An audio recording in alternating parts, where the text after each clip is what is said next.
গ্রাহকের সাথে প্রতারণার অভিযোগ উঠে আসলো শান্তির বাজারের মা হুন্ডা শোরুমের বিরুদ্ধে। শান্তির বাজার শহরে অবস্থিত মা হুন্ডা বাইক শোরুমের বিরুদ্ধে প্রতিনিয়ত নানান অভিযোগ উঠে আসছিল। এই শোরুমের বিরুদ্ধে গ্রাহকদের অভিযোগ ছিল বাইক সার্ভিসিং এর সময় গ্রাহকদের সার্ভিসিং রুমে যেতে দেওয়া হয় না। এতে করে শোরুমের মালিকের পক্ষ থেকে বাইকের বিভিন্ন ভালো পার্টস খুলে রেখে নতুন করে অন্য পার্টস লাগিয়ে মোটা অঙ্কের বিল করা হয়। এই অভিযোগ নিয়ে সংবাদ মাধ্যমের দ্বারস্থ হন এক গ্রাহক। সেই গ্রাহক সংবাদ মাধ্যমকে ওনার কথা জানানোর সময় শোরুমে থাকা এক কর্মী এসে বাধা দেয়।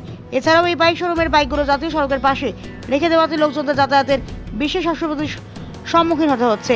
শান্তির বাজারের লোকজনরা চাইছে প্রশাসন যেন এই বিষয়ে সঠিক পদক্ষেপ গ্রহণ করে। শোরুমের ভেতরে গ্রাহকদের এইভাবে ঠকানোর কথা প্রকাশ পেতে সকলে শোরুমের ভিতরে বিভিন্ন কার্যকলাপ নিয়ে ছিছি করছে সকলে। শান্তির বাজারের লোকজনরা চাইছে এইভাবে গ্রাহকদের সঙ্গে প্রতারণা করার অভিযোগের সত্যতা যাচাই করে প্রশাসন যেন সঠিক পদক্ষেপ গ্রহণ করে। কি হয়েছে কোনছে 1950 টাকা দিছি। হ্যাঁ আমার লুটে জানা হয়েছে পুরান জিনিসটা দিবেন কোন শোরুম শুরুর নাম কইবেন যে এটা কোন মা হন্ডা শোরুম না না দাঁড়াও কথাটা বানায় কইলে হইতো না। আমরা ইন্টারভিউ দিয়েছি আপনার কথা না বলে আমরা ইন্টারভিউ আপনি কেন আসলেন? আপনি কে? না না আমি যে আমি মেকানিক। আপনি কে? আপনি এই শোরুমের কি দায়িত্বে আছেন? আপনি এই শোরুমে কি দায়িত্বে আছেন? আমি টেকনিশিয়ান। আপনার কথা আপনার কাছে কি আমরা প্রশ্ন করেছি? আপনার কাছে আমরা কোশ্চেন করেছি? না আপনার কাছে কোশ্চেন করেছি? আপনি কে? কে আপনি? কেন আসেন আপনি? আমি আইছি আপনার নাম কি? আসার জন্য। হ্যাঁ বলেছি আসার জন্য। আপনার নাম কি? হ্যাঁ আপনি আমাদের কাছে বাধা দিবার কে? আপনি কে? আমি আপনার কাছে বাধা দিতেছি। বাধা দিচ্ছেন? আপনি দিচ্ছেন? আপনি কে? কে আপনি বলেন? আপনার পরিচয় কি? আপনি এই শোরুমের কি দায়িত্বে আছেন? আমি টেকনিশিয়ান দায়িত্বে আছি। ঠিক আছে। আচ্ছা আপনারা বাইকগুলো রাস্তাতে কেন? এটা তো রাস্তা সরকারি গভর্নমেন্টের জায়গা। কেন বাইকগুলো রেখেছেন এভাবে? হ্যাঁ দেখান পারমিশন দেখান। পারমিশন দেখান। দেখেন না? দেখেন না?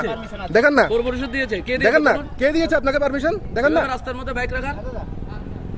এই ব্যাগ আর এর উড়ে হলাইছি হুম আর গিয়ে এই গিজ বাড়াইছি। হুম গিজটা দিছিলাম কয় দিলাম না কয় যে আপনি কি দেবেন নাই যে আমার এই ডেটার আছে টাকা আছে। কে বলেছে আপনাকে এই কথাটা? এটা ম্যানেজে কইছে আর হ্যাঁ? ওই ম্যাডামে কইছে যে আচ্ছা আপনি হিয়ে যায় না গরম আই যা শাসন করি এর অভ্যেস আছে। আচ্ছা, আচ্ছা। অভ্যেস আছে। হুম। গরম দিনের অভ্যেস আছে। তার মানে কিন্তু চুরি করবে লাগবে ব্যাগটা কিনে দিছে আর এর উঠে দিল এইটাই আর কথা এই সুযোগ তুলছে আমার এটা কোন জায়গা? আমার বাড়ি না এই শোরুমটা কোন জায়গায় অবস্থিত? এটা শান্তির বাজার।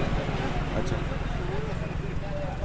এরপরে এখন আপনি আসার পর ওনারা কি বলেছে শোরুম তরফ থেকে? ওরে হলে দেখাচ্ছে যে আমি মিডিয়ান বসে কয় মিডিয়ান আনো দিতে করবে করো। আচ্ছা এরপর?